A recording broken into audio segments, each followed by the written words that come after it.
Today we are going to look at the Mesa Cabclone IR and the Suhr Reactive Load IR. People on message forums feel that the Suhr Reactive Load in general is a superior box. But is the Mesa Cabclone IR just as good as the Suhr? Or maybe is the Mesa a little better than the Suhr? Real quick, this is not to be confused with the Mesa Cabclone IR Plus. That is a little bit of a different product because it also includes an attenuator. So this is about the non-plus Mesa Cabclone. That way it's at least a fair comparison to the Suhr Reactive Load IR. And also make sure you have a decent understanding of what a load box is, what a reactive load is, and how people use them both live and in the studio. And don't forget that when you use IRs or impulse responses, there is going to be an analog to digital conversion stage. There is also going to be latency. But in general, the good load boxes have such a low amount of latency, you really don't notice. But I want you to keep in mind that there is an analog to digital conversion stage. And this is very important. More on that later. So with that, let's go look at them side by side. Already you can see the two are very different products in the way they're shaped. So the Mesa Boogie, you can see as far as the depth goes, this is not as deep as the Suhr. The other thing is, if you look at it like this, the Suhr is a bit of a wider product. So the Mesa Boogie is a little bit narrower. Now let's look at the height really quick and compare these two. Take a look here. So you can see they're just about even in terms of height. The Mesa Boogie has taller feet. I'm going to bring that up later. So there is a difference in the feet. But nevertheless, they're about the same height. So what that tells you is that the Mesa Cabclone is an overall smaller product, if that matters to you. The other thing is the weight. This, I can wiggle around, shake it up, wiggle it around. The Cabclone, I can also pick it up, but that is a little bit more heft to it. That is a little harder to pick up and wiggle around. So this is a much heavier product. My guess is this weighs about twice as much. You can look up the specs. And I want to bring up the feet. When I put the Cabclone on top of my amp, which is nice and convenient for me, notice that these tall feet keep the Mesa Cabclone from sitting on top of that handle right there. So that's kind of nice. The Suhr Reactive Load, on the other hand, with its smaller feet, means it doesn't really sit solidly on the amp. You can see it slides around on the amp because the feet are small. So really what's happening is the bottom of it is touching the handle on top of my amp. That may not be important for you because you can certainly just put it on a tabletop. It sits just fine, which is how I would use the Suhr Reactive Load. All right, let's compare the knobs on there and how it's adjusted. The Mesa Cabclone has an input knob that adjusts how much is coming into the Cabclone. So your amp output would come in here, and then you adjust how much goes into the Cabclone with this input knob here. You notice that there is some clipping lights, and that is because we are talking about the analog to digital input stage. You don't want to clip it. So if you're familiar with digital, you know you're trying to avoid clipping. So this knob will help you do that. If the input is coming in really hot, you can lower it down and adjust this so you can get the yellow light to turn on, but not necessarily that red light because you want to avoid the clipping.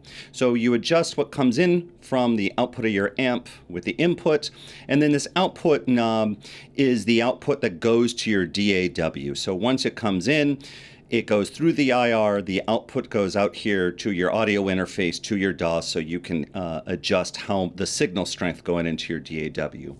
Now the Suhr does something different with that. It does not have separate input and output knobs. It uses this knob right here called DI level, which in a certain way is a little bit confusing, at least to me. The DI level does a little bit of both. It controls how much signal is coming into the Suhr reactive load to feed the IRs. So what you will get is you'll get a signal to show that there's signal coming in there. However, you have a clip light over here. I don't like personally that the signal and clip light are on two separate places, but it is what it is. So you adjust, so whatever is coming into the back from your amp, you adjust here to get a good signal level. However, you are trying to avoid the clipping light. If it's too much coming from your amp, then what you do is you turn down so the clip light no longer clips. However, you want a good signal over here so you can have a good signal to noise ratio. So you got to play around with this a little bit to get a good signal strength. However, you don't want to clip. The Cabclone also has a presence knob, and it does exactly what you would think, is that as you turn it up, the sound gets brighter and brighter. As you turn it down like this, it gets darker and darker. The Suhr Reload has something similar, and that is this high cut switch. If you see here. So when you turn it on, according to John Suhr, it adjusts the impedance curve of the IR, or I should say the reactive load.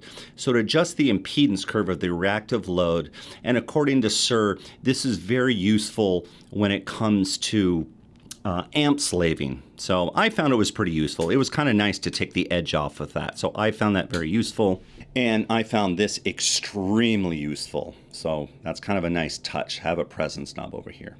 One more thing about the output knob is the output knob also feeds the headphones out. The Suhr has a separate headphones out level right over here. So that could be useful, having it separate like that. The Suhr also has a little 6 decibel boost button, which is for low wattage amps. So to get a better signal strength, because this can take up to 100, probably more than 100 watts. So, but it's built to take a 100 watt amp. But if you have a low wattage amp like I do, then this should be nice to boost the signal a little bit to get a nice healthy signal in here. I'm going to talk about signal level a little bit more later, but this has it. The Mesa does not have a little boost. And again, I want to talk about that. That is very interesting. So no little 6 decibel boost on the Mesa Cabclone. All right, real quick, this is how the Mesa Boogie selects the IRs. They have two banks, A and B bank, and you select with that little switch. So you can see there are 8 IRs in 2 banks for a total of 16. The Cabclone does something different. He does it in banks. He has 4 banks with 4 IRs in each bank, also for a total of 16. So it's a little different. 4 banks with 4 IRs, or the Mesa is 2 banks with 8 IRs each. Okay, let's look at the back really quick. Take the output of your amplifier, you put it here into the input of the Mesa Boogie Cabclone. You can also have an output that goes to your speaker. That is exactly the same on the Suhr reactive load. Input from your amp in here, you can go through to speaker. These two, it's completely the same. This has MIDI, which the Suhr does not. I'll talk about that more in a little bit. This has something interesting. The Mesa has a line instrument input, which they give an example of using the slave out of your amplifier, like a Mesa Boogie amp. You can use the slave out to go in here. There is no line input in the Suhr reactive load, with one exception, and that is something I forgot to mention. On the front, they have an auxiliary input, so you could connect, like an MP3 player or some other sound source in here, so you can jam along to some backing tracks just listening to the headphones. That is not possible in here, because you can't get an output of the line instrument coming in and the amp coming in. So the Suhr allows you to jam with backing tracks here all in one unit. Okay, both have a USB port, which is strictly for IR management. It is not for sound, so there is no audio coming out of these USB ports. The Mesa Boogie does have a ground lift. The Suhr does not. The Mesa Boogie also has a phase button, so for a 180-degree phase correction if you should need it. The Suhr does not. So it's kind of nice that the Suhr is very simplistic. It's very easy, not a lot of choices here, but the Mesa Boogie does have a lot of choices. It depends on your situation. So something like this in the ground lift can be very useful. The headphones output is on the rear, while the headphone output is on the front of the Suhr. You know, I think the headphone output on the front makes sense with everything else. You have everything you need, dials and switches right here. Very, very nice. But the Mesa Cabclone is a little different. The headphone outputs you plug in here, but you have to dial everything up on top like this. There is a dry line out, which means it's not there's not going to be an IR. And this and the Suhr, he calls it filtered. Or unfiltered, I should say. He calls it unfiltered. Unfiltered, line out dry. It's the same thing on both units. Now the actual output of with the IR, Mesa calls it a DI output. And Suhr is almost the same. DI line out. IR. So the IR output is the same as Mesa Boogie's DI output. And then the last thing here is the power supply. Notice that the Mesa Boogie is an 18 volt power supply. The Suhr is a 9 volt power supply. And I think there is something to be said about this 18 volts versus 9 volts. I'm going to talk about it later, but just keep this in mind that this is an 18 volt power supply. This one is a 9 volt power supply. A real quick look at the sides. That's the front of the Suhr.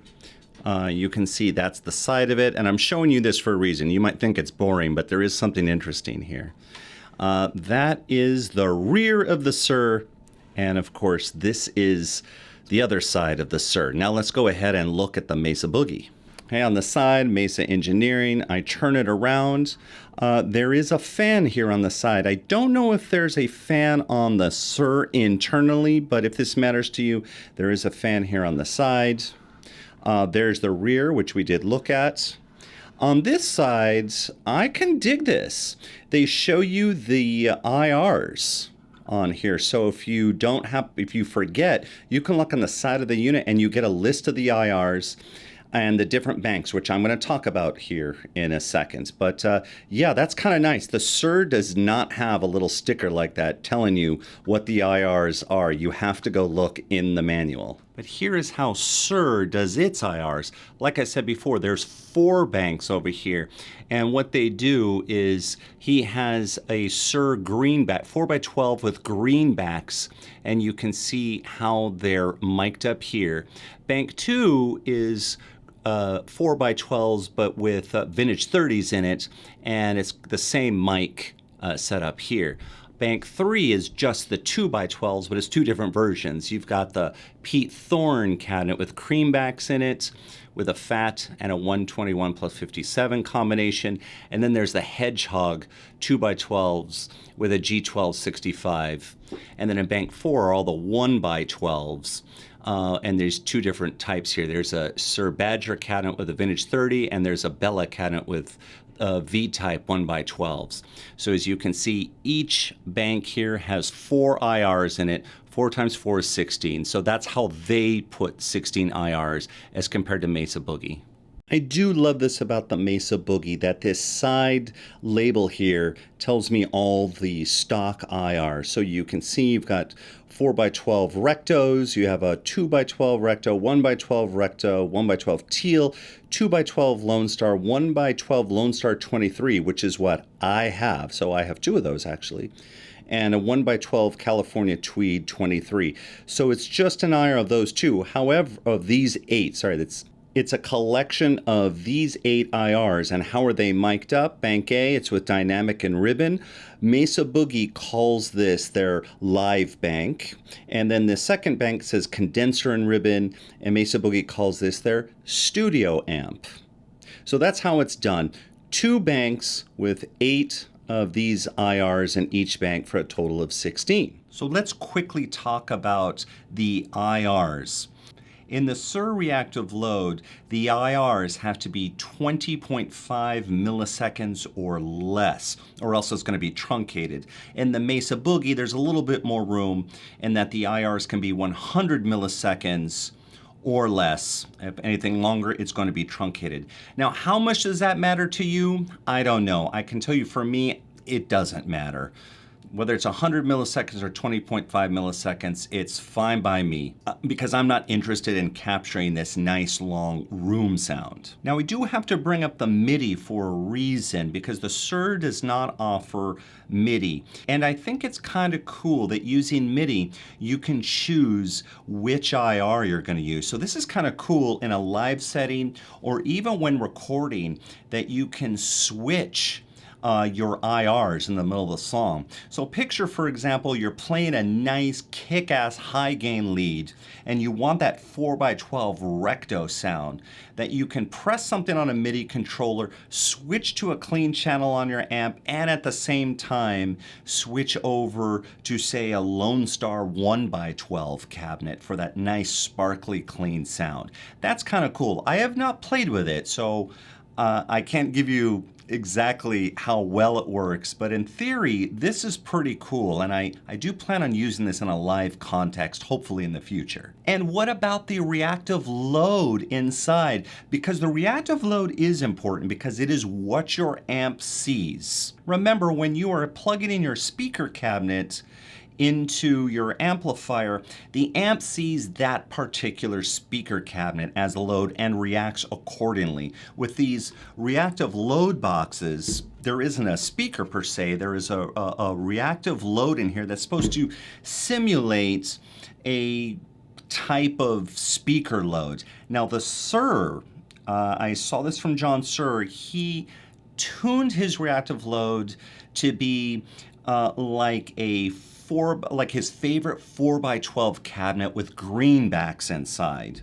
The Mesa Boogie, however, I don't know what that load is. What I can say with some assurance is that it's not tuned to be a 4x12 with greenbacks because for the most part, Mesa Boogies aren't designed with greenbacks in mind. That's more of a Marshall thing. So I don't know what the reactive load is inside the Mesa Boogie. So you could make the argument that if you have some Marshall Plexi or a Plexi clone or one of the Suhr amps that is more of a Marshall sound, that if the load box is something that emulates a 4x12 with greenbacks, that's probably a good thing. Now, I don't know what Mesa Boogie's reactive load is tuned to. I do know that it was made by Two Notes, and Two Notes does make really good products. And by the way, I've met Gilmour once, the founder of Two Notes, the coolest guy ever. I really like that guy. Now let's get into the nitty gritty. The Mesa Cabclone was way more dynamic. Within a few seconds, I noticed that there was a difference when it came to the dynamics. Now, I'm using a Mesa Boogie Mark V 25 amplifier, as some of you know. I don't have any Marshall clones. I don't have any Suhr amps. I just have the Mesa Boogie Mark V 25. And with the Mesa Cabclone, the difference was immediate. Way more headroom, a lot more dynamic range, that's how I felt it. And so to me, it felt a little more fun to play through just because of the dynamics and the feeling in the room while playing that. That was a big difference. Now remember that you have this input knob here to get a good healthy signal level in here, and you don't want to clip the input because you'd be clipping the input of the analog to digital input stage. You don't want that to happen on either the Suhr or the Mesa Boogie if you're going to use the IRs. I'm going to tell you right now that so far I have not been able to clip the input on the Mesa Cabclone because I like to experiment with a lot of different tones and sounds. quite often I would clip the input of the Suhr reactive load. Not a big deal. I have to go in there and make some adjustments to get that healthy level, but it was kind of annoying in the heat of creativity that I would start going for a different sound, like let me do this, and I had to deal with it clipping, and it was really annoying. So far the Mesa Cabclone, I have not clipped it. I even tried cranking the volume on my Mesa Boogie Mark 525. I cranked it to 10, and whether I'm on that clean channel or the second channel, the more high gain channel, I could not clip the Mesa Cabclone. So far it's nearly impossible on my 25 watt Mesa Boogie to clip the input of the Mesa Boogie. The Suhr reactive load, I would clip quite often when I start changing and experimenting with different sounds. Again, no big deal. I just have to go over and adjust that DI level knob to keep it from clipping, and then everything is fine. So because of this, at least to me, perceived headroom, the Mesa Boogie Cabclone seemed more alive to me. And so in this respect, the Mesa Cabclone is the winner in this respect with my Mesa Boogie Mark 525. Now the IRs sound pretty good in both units. Again, does a 100 millisecond IR versus a 20.5 millisecond IR matter? It doesn't to me, but perhaps that is something that matters to you. You want the unit that is able to accept a little bit longer IRs. And the way Mesa arranged the IRs is super cool and super fun to me. I showed you how Suhr uses 4 banks with 4 IRs in each bank. Now, I found that a little rough for me because it sort of made sense, but it sort of didn't, and I was always forgetting which of my favorites was in each bank. After, I don't know, 2-3 months of this, I finally figured out that bank 4 had my nice 1x12 sound that I liked, and bank 2 had my nice 4x12 cabinet with vintage 30s sound I like. But after that, I wouldn't even be able to know what was going on in the other banks. And the only way that could happen is I'd have to go onto my computer and open up the Suhr manual to say, oh wait, which is which? The Mesa Boogie, I gotta admit, this is pretty clever. It's a very simple idea, but it's very clever that they put a label on the unit itself. There's no need for me to go to my laptop or my desktop and open up the manual to see which of these is which cabinet. And the other thing I really love is this. That switch to switch between 2 banks. If I'm doing a 4x12 sound and I'm like, yeah, it's coming close, I kind of dig it. I love that I can get the same exact cabinet except mic'd a little bit differently to get a totally different sound. And then I can start playing with that presence switch to darken a little bit, which is mostly what I would do.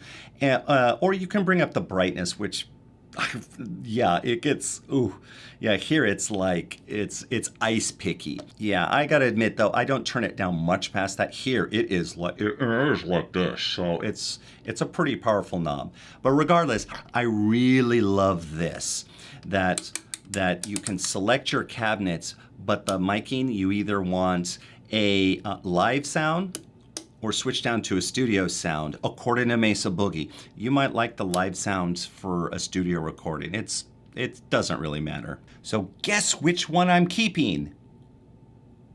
Both! I'm actually going to keep both. But as far as what I'm using on a daily basis for practicing recording ideas, it's hands down the Mesa Cabclone, because I don't have to deal with having to gain stage because the unit clips. In fact, I cannot get the Cabclone IR to clip. Remember that when I talk about clipping, I'm talking about clipping the analog to digital input stage so you can use the IRs. When you go use the line out on both units, it doesn't matter how much you clip the analog to digital stage. It won't matter because the line out, the dry line output does not go through the digital analog to digital conversion. So go ahead, clip away. But this does not mean that the Suhr is a slouch. In fact, I like the Suhr good enough to record my latest EP with it. If you listen to the songs on that EP, all the sounds went through the Suhr reactive load. I really love that for a live gig, when you place the Mesa Boogie Cabclone on top of your amp, I don't have to worry about it sliding around. That is kind of cool. And that when I have my amp lower, because I don't play through full stacks, all I have to do is look down. I could look down at the face and adjust it. The Suhr reactive load is on the side, so if I was playing a 4x12, it is kind of nice. I could just look here. It's a very little thing, and it's my preference. I kind of like this being face up. That's my preference. However, now you can see though here in the studio, it is a little different because I put the Cabclone on top of the Mesa Boogie. So if I just want to slide over and adjust something, I kind of have to get up out of my chair to look on top for the Mesa Boogie. Right, with it on top over there, I have to get up to go adjust it. The Suhr is kind of nice because when the Suhr sits on the side, it's really easy for me just to reach over and adjust it. So two different things. Live, I prefer the Mesa Boogie. Here in the studio, I kind of like that I can adjust the Suhr from right here. There is no doubt that the Mesa Cabclone, when it comes to using IRs, has a tremendous amount of headroom compared to the Suhr.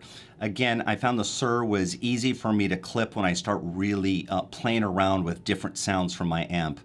The Cabclone has headroom for days. And I think part of it boils down to the power supply. Remember earlier in this video that the Mesa Boogie Cabclone has an 18-volt power supply, the Suhr has a 9-volt power supply. And I think with the beefier power supply, there's a little bit more headroom when it comes to that analog to digital input stage. So here's what I suggest. If you have a Mesa Boogie amplifier, especially if you have a Mark amplifier, I give an edge to the Cabclone IR. I have a feeling you are going to find that the Cabclone IR has way more dynamics that you're used to in your Mesa Boogie amp.